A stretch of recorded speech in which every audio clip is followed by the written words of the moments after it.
Stop push for Americans to switch to electric vehicles is costing car makers billions. Jeff Flock is live in Toms River, New Jersey this morning with more on that. Jeff. And not too many people in the auto industry, Maria, want to say, hey, wait a minute here. You know, if you're selling cars, theoretically, you don't want to say, maybe we're too far out over our skis. Well, we got a man who is courageous enough to say that. Tom Maioli, you may know, 7 dealerships in auto dealerships, different dealerships in New Jersey and New York.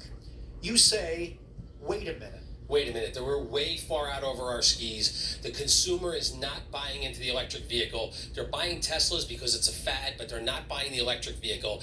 And you know, the cost of the electric vehicle is much greater to operate than it is than the gasoline vehicle, because to replace one of those batteries is 40 to 50% of the cost of the vehicle if that battery goes bad.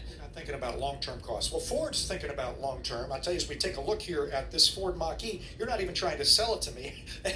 You're the first car guy I've ever met who's not trying to sell me a car.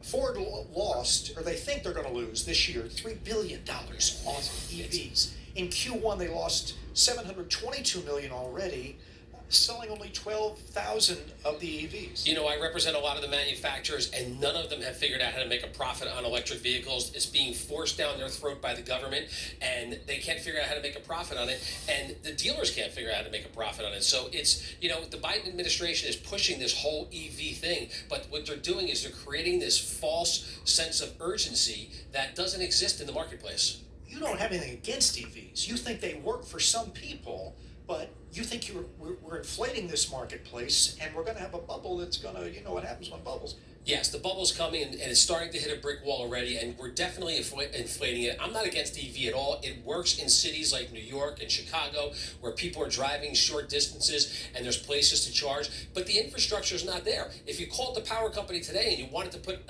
chargers in, they don't have the power to give you. So we're creating this sense of urgency that doesn't exist, and it's all coming from the Biden administration. Yeah.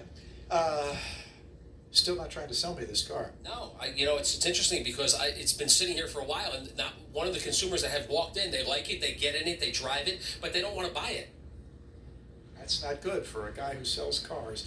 You know, not too many people, you know, I've had a lot of experience in the auto industry, and a lot of people don't want to work and sell cars, don't want to say what you just heard, because they don't want to piss off Ford or whatever. But we got a man today who's willing to say it.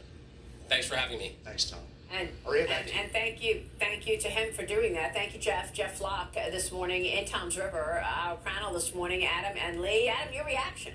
Yeah, well, you know, Maria, interesting point about electric vehicles, because only about 6% of the cars in this country get replaced on any given year, and only 6% of that 6% actually is electric. So my point is, I think the gentleman from the car dealership is absolutely right. There's still going to be gasoline-powered cars on the roads, and a lot of them, as far out as 2050.